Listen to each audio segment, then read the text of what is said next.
Terima kasih banyak Tuhan Yesus. Kami belajar untuk tetap percaya kepada penyediaan Tuhan. Haleluya. Kau menuntun langkahku.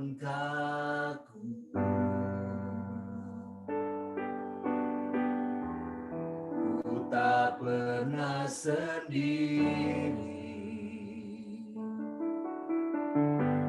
Kau tak tinggalkanku. Tak sekalipun Engkau melupakan kami. Amin. Haleluya. Kau menuntun langkahku.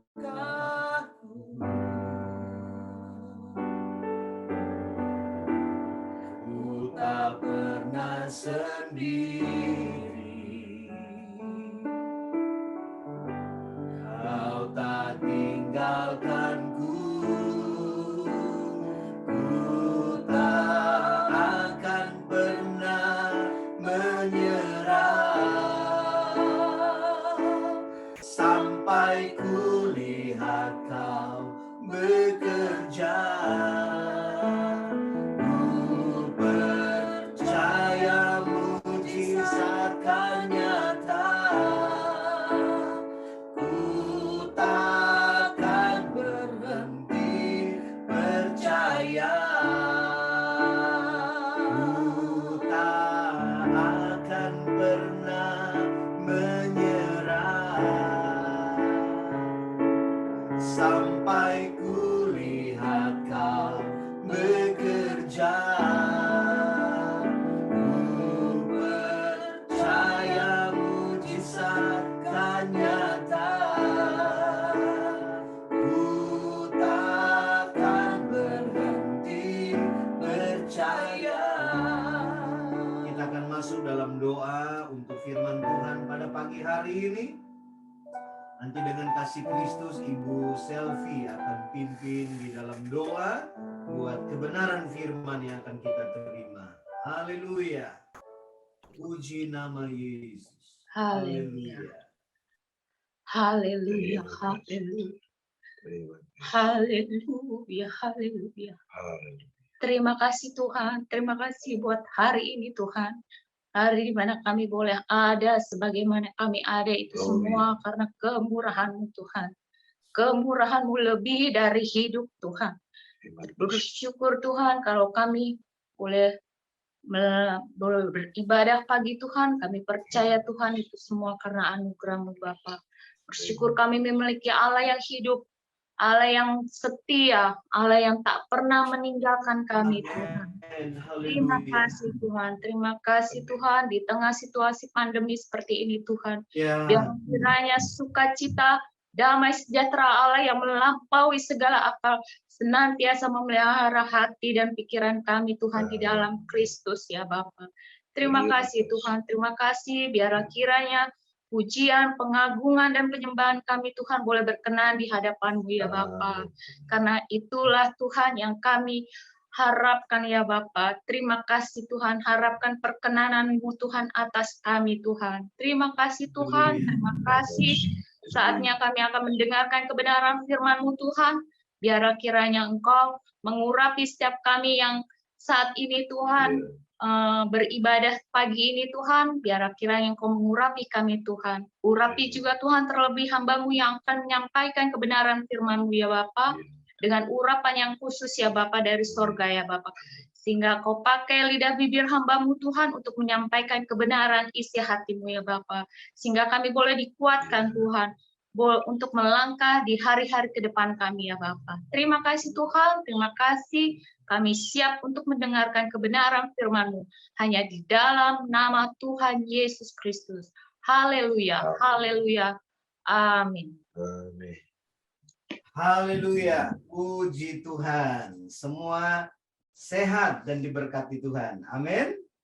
Haleluya, puji Tuhan. Nah, Bapak Ibu Saudara sekalian, dalam hidup kita ini kadang-kadang kita diperhadapkan dengan begitu banyak fakta hidup yang membingungkan kita. Kadang-kadang orang yang bagi kita tidak layak ditolong Tuhan, justru Tuhan menolong. Kita sudah pelajari pada beberapa waktu yang lalu bahwa seorang Ahab, raja yang tidak mengandalkan Tuhan, pernikahannya dengan Isabel semakin membuat dirinya menjadi jadi-jadi. Tapi orang sedemikian juga, Tuhan masih membela kerajaan Israel yang dipimpinnya. Masih banyak lagi pertanyaan dalam hidup kita ini yang kadang-kadang membingungkan. Itu sebabnya hari ini kita butuh kebenaran firman Allah supaya kita tidak terjebak ketika kita mengalami fakta kehidupan yang berseberangan dengan yang kita percaya dari firman Allah. Hari ini kita akan melihat lagi beberapa bagian di dalam 1 Raja-Raja pasal yang ke-20 ayat 23 sampai ayat yang ke-24. Ada beberapa bagian yang kita lihat. Bagian yang pertama kita lihat dari ayat 23 sampai ayat yang ke-28. Di sana dikatakan begini. Pegawai-pegawai Raja Aram berkata kepadanya, Allah mereka ialah Allah gunung. Itulah sebabnya mereka lebih kuat daripada kita.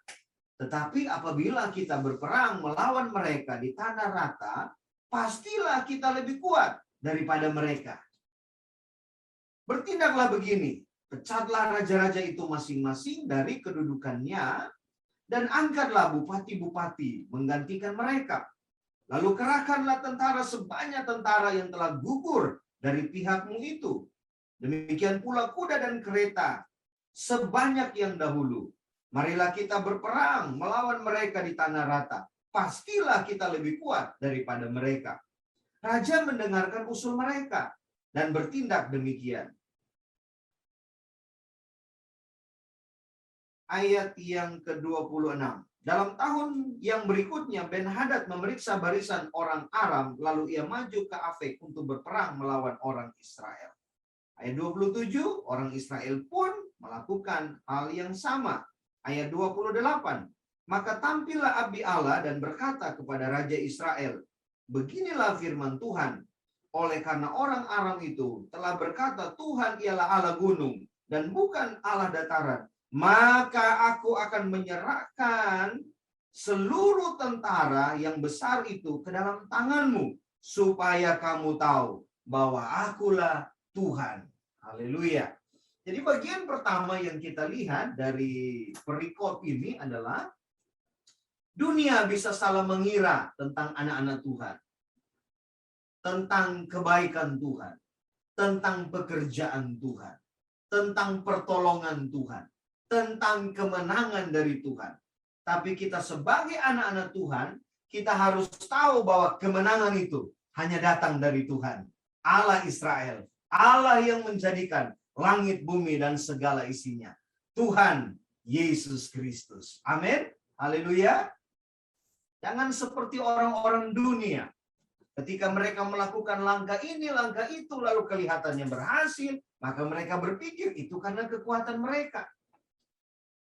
Faktanya adalah ketika pertempuran terjadi di dataran tinggi, orang-orang Aram berpikir bahwa itu terjadi kemenangan berpihak kepada Israel.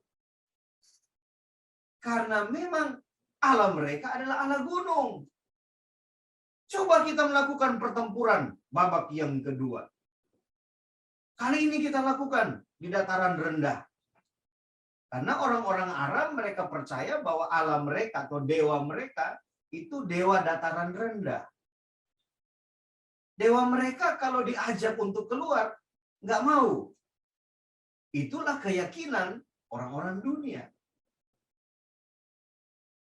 Sehingga kemudian mereka melakukan perubahan. Strategi berubah. Peperangan terjadi. Tapi ternyata kemenangan masih berpihak kepada orang Israel. Kenapa hal itu terjadi? Karena bagi orang yang percaya tidak ada perkara yang mustahil. Dan Allah berperang gantikan orang-orang yang berharap kepada Dia. 1 Samuel 14 ayat yang ke-6 berkata, Yonatan berkata kepada bujang pembawa senjata itu, "Mari kita menyeberang ke dekat pasukan pengawal orang-orang yang tidak bersunat ini. Mungkin Tuhan akan bertindak untuk kita. Sebab bagi Tuhan tidak sukar untuk menolong, baik dengan banyak orang maupun dengan sedikit orang." Haleluya. Luar biasa. Jadi Allah kita, kalau dia mau melakukan sesuatu bagi anak-anaknya, tidak ada satu alasan dari manapun juga yang bisa menggagalkan rancangan hebatnya. Karena itu, Yonatan percaya begitu hebat bahwa Tuhan yang dia yakini akan berperang gantikan mereka. Nah, Yonatan berkata dengan iman di dalam ayat ini, bagi Tuhan tidak sukar untuk menolong, baik dengan banyak orang maupun dengan sedikit orang. Nah, itu di poin yang pertama ini kita harus dengan yakin berkata bahwa kemenangan itu datangnya dari Tuhan. Kemenangan yang kita alami bukan karena strategi kita, bukan karena kita orang hebat. Orang Aram itu kurang apa?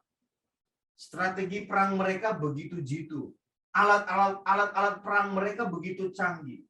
Pada zaman itu, mereka adalah satu kerajaan yang besar, yang ditakuti oleh begitu banyak kerajaan-kerajaan lainnya. Tapi ketika mereka berperang melawan Israel, Allah turut berperang, bahkan Allah berperang gantikan umatnya, sehingga kemenangan bisa terjadi. Saudara-saudara, ketika kita menghadapi pergumulan hidup kita, percayalah kita enggak sendiri. Ketika kita berserah, percaya sungguh kepada Tuhan, maka kita perlu catat bahwa kemenangan itu pasti datang bagi kita sekalian. Haleluya. 2 Samuel pasal yang ke-8 ayat yang ke-6, kemudian Daud menempatkan pasukan-pasukan pendudukan di daerah orang Aram dari Damsyik. Orang Aram itu takluk kepada Daud dan harus mempersembahkan upeti. Tuhan memberi kemenangan kepada Daud kemanapun ia pergi berperang. Siapa Daud, saudara-saudara? Daud adalah satu pribadi yang memang sudah mengalami diskriminasi dari keluarganya. Koko-kokonya hebat, perawakannya bagus, dikasih sekolah yang bergengsi, sekolah militer. Sementara Daud disisihkan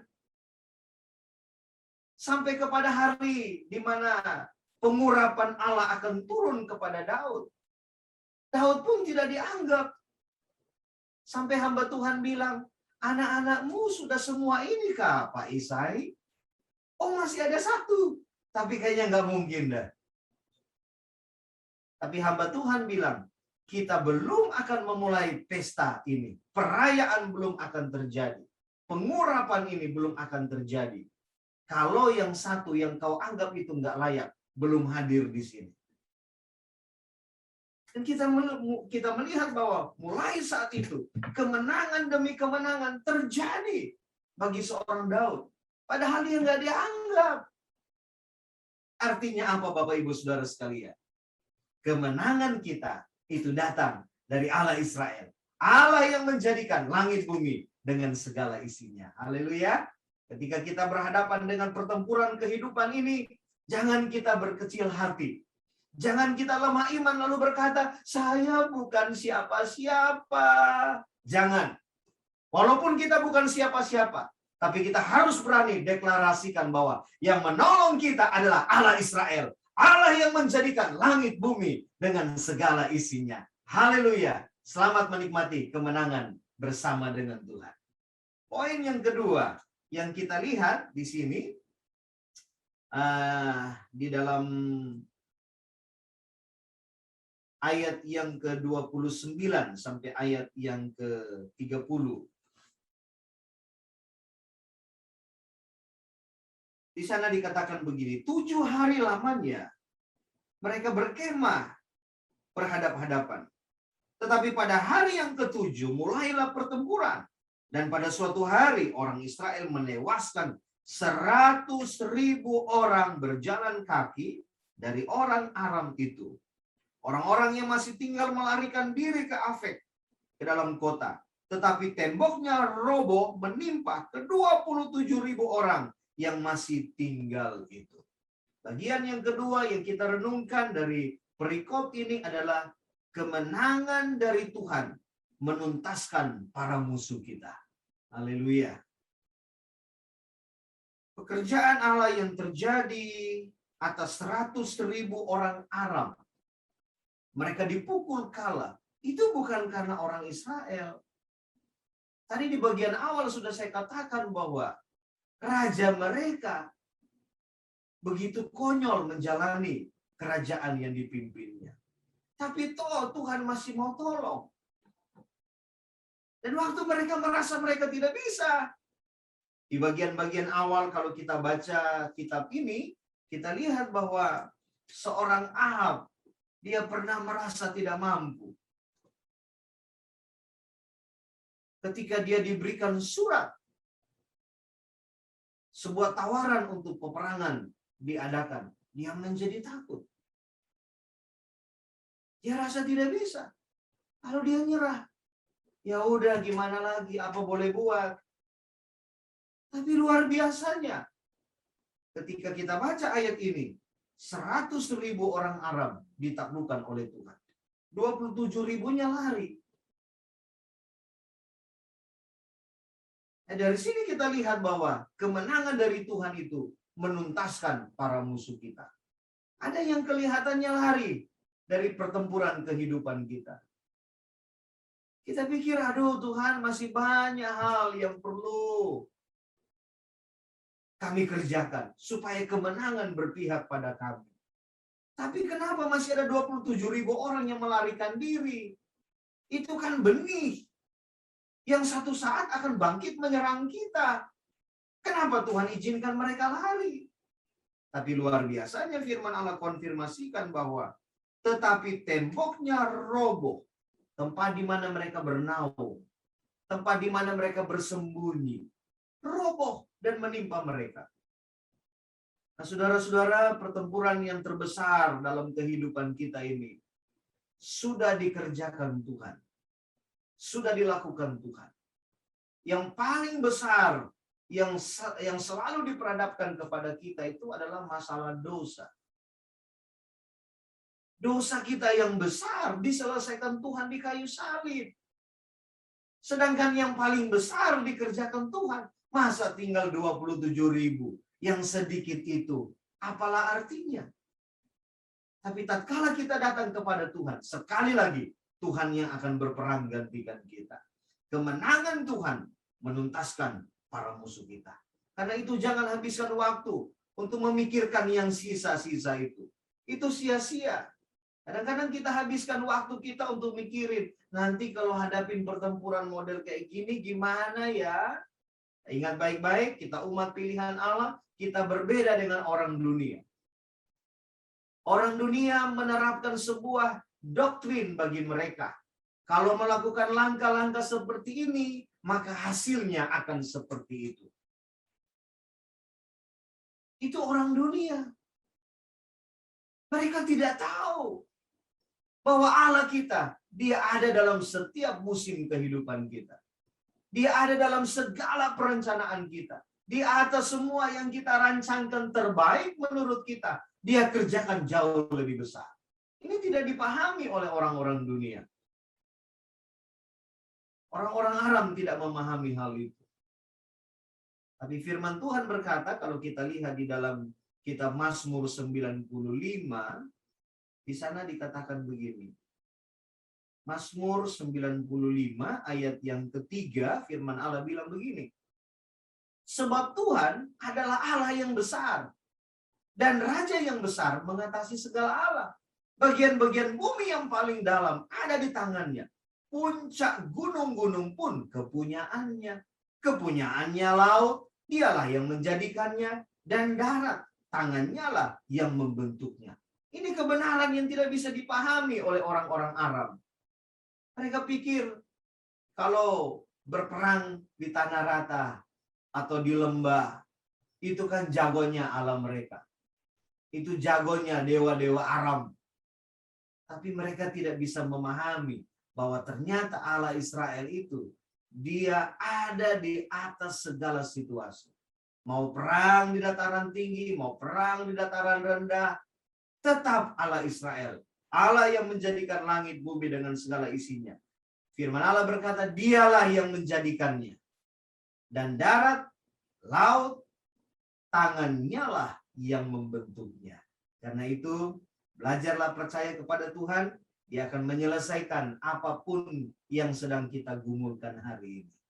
Kelihatannya sulit. Keadaan dunia, bukan hanya Indonesia, sedang mengalami kesulitan ini. Pandemi ini membuat begitu banyak orang ketakutan. Tapi kita sebagai orang percaya, kita perlu catat baik-baik. Sedangkan keselamatan yang tidak bisa diberikan oleh orang kaya, orang terkaya sedunia sekalipun. Tapi Tuhan kerjakan bagi kita. Masakan pergumulan-pergumulan kecil, makan, minum, pakai, Tuhan nggak selesaikan. Nggak mungkin. Haleluya. Katakan sama-sama dengan iman. Masakan perkara-perkara sehari-hari, Tuhan tidak kerjakan bagi kita. 2, 3. Masakan perkara sehari-hari, Tuhan tidak kerjakan bagi kita. Dengan iman, kita harus katakan itu, bahwa Tuhan akan tuntaskan para musuh kita. Mazmur 108 ayat 14 bilang begini, dengan Allah akan kita lakukan perbuatan-perbuatan gagah perkasa. Sebab Ia sendiri akan menginjak-injak para lawan kita. Apa yang masih merupakan musuh kita di hari ini? Lawan kita.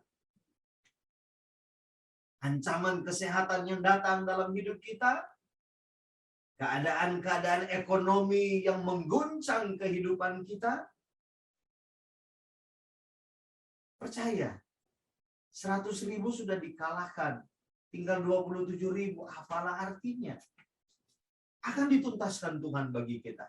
Karena itu tetap berharap kepada Tuhan. Jangan habiskan waktu dengan memikirkan yang sia-sia. Kalau kita memikirkan yang sisa, itu sama dengan hal yang sia-sia. Yang sia-sia kok dipikirin. Amin. Haleluya. Serahkan semua kepada Tuhan. Dia selesaikan bagi kita semua. Kita tinggal terima beres. Amin. Haleluya. Bagian yang ketiga, ayat 31 berkata begini. Lalu berkatalah pegawai-pegawainya kepadanya, ketahuilah, kami telah mendengar bahwa raja-raja kaum Israel itu adalah raja-raja pemurah. Marilah kita menaruh kain kabung pada pinggang kita dan tali pada kepala kita. Dan dengan demikian keluar menghadap Raja Israel. Barangkali ia akan menyelamatkan nyawamu. Ayat 32. Lalu mereka melilitkan kain kabung pada pinggang mereka dan tali pada kepala mereka. Kemudian mereka pergi menghadap Raja Israel sambil berkata, hambamu Ben-Hadad berkata, kiranya tuanku membiarkan aku hidup. Jawabnya, masih hidupkah dia? Dia saudaraku. Wah, ini dasar orang nggak dekat dengan Tuhan ini. Memikirkan kasih karunia itu tidak pada tempatnya.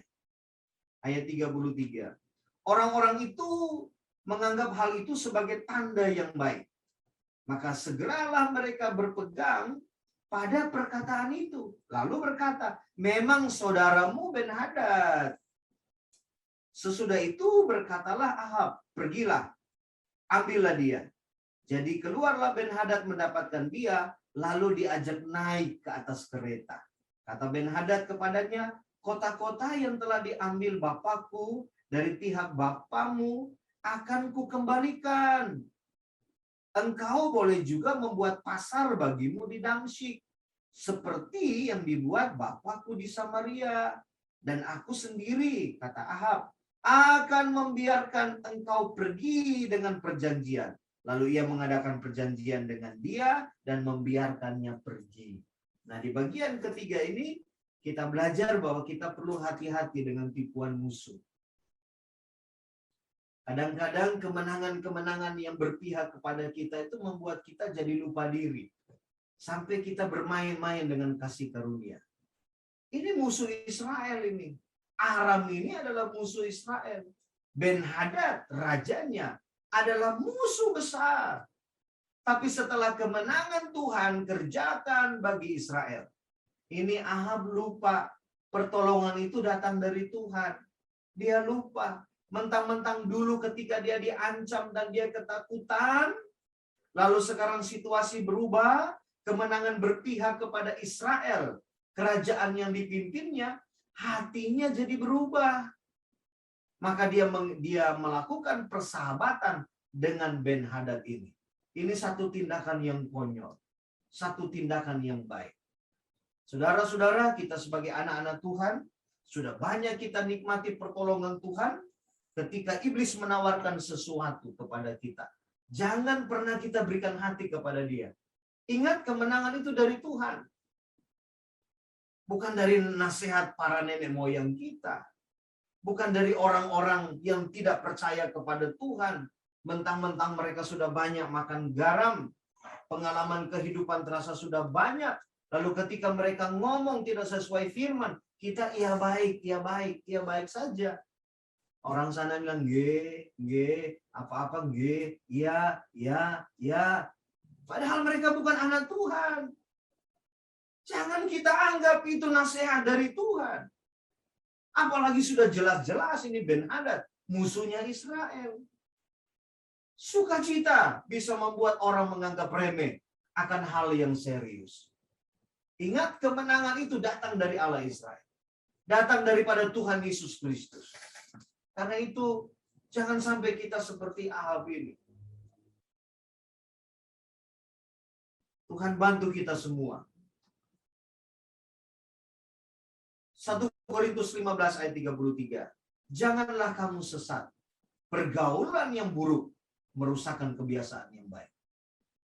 Bukan berarti kita menempatkan diri kita tidak mau bergaul dengan manusia duniawi ini.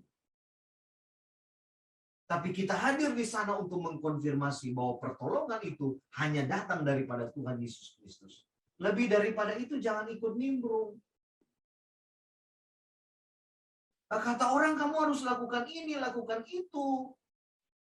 Tapi firman Tuhan nggak pernah catat hal itu. Ngapain kita ikutin? Hari-hari ini banyak orang percaya yang keluar daripada firman Allah.